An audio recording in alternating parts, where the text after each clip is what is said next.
तुम्हें काम पे जाना है? वैसे फोन करके एक दिन की छुट्टी ले सकता हूँ मैं, मगर वहाँ हिसाब किताब में थोड़ी गड़बड़ हो गई है, इसीलिए जाना होगा मुझे।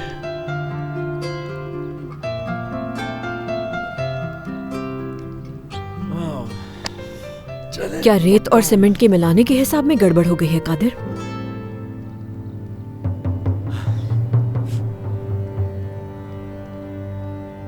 अम्मी, आप एक ऐसी बातें कर रही हैं? सीमेंट और रेत का कंपनी में क्या काम है?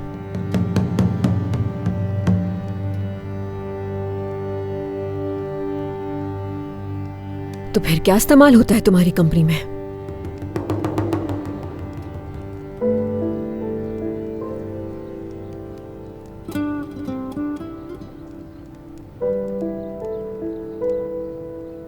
कादिर बेटा, मेरी जान, तुमने बताया क्यों नहीं? क्यों छुपाते रहे मुझसे? हाँ, क्यों छुपाया? हम कोई रास्ता निकाल लेते, मिलके मसले हल करते।